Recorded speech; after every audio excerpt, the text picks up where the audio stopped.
কালকে যে কাঠের জালে উনুনে বসে বসে রান্না করলাম সেটা তোমাদের সাথে শেয়ার করব না তা কি করে হয় বলো। কালকে আমি উনুনে রান্না করছি সেটাই তোমাদের সাথে শেয়ার করেছিলাম। তো কালকে আমি ডিম রান্না করেছিলাম, তো পুরো ভিডিওটা আজকে তোমাদের সাথে শেয়ার করছি।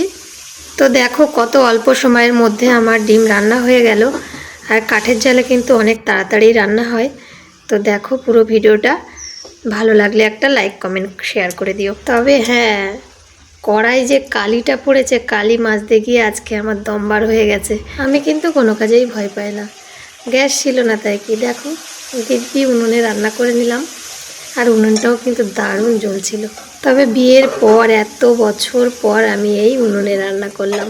আজকে আমি গ্যাসেই রান্না করেছি, গ্যাস দিয়ে গেছে। কালকে এই ভিডিওটা করে রেখেছিলাম, তোমাদের সাথে শেয়ার করা হয়নি তাই তোমাদের সাথে শেয়ার করলাম।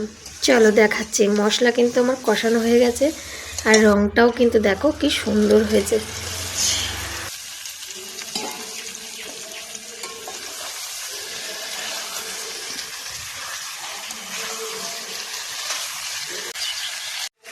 আমার তো বেশ ভালোই লাগছে উনুনে রান্না করতে, তাই বলে রোজ রোজ না, আজকেই করছি, কিন্তু কালি মাজতে গিয়ে দম বার হয়ে যাবে। তো যাই হোক, রান্না তো আমার হয়ে গেল। তো চলো বাকি রান্নাটা করে নিই, আর বাকিটা পরে দেখাচ্ছি। তো দেখো ডিম আলু কষানো হয়ে গেছে, এবার আমি জল দিয়ে দেব।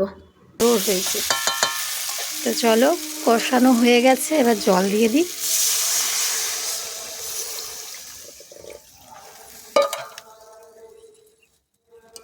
ব্যাস, এবার ভালো করে ফুটলে নামিয়ে দেব। উনুন কিন্তু দারুণ জ্বলছে। তো দেখো কিছুক্ষণ ঢাকা দিয়ে রেখেছিলাম, তারপরে কিন্তু ভালোভাবে ফুটে গেছে। এবার আমি নামিয়ে নেব।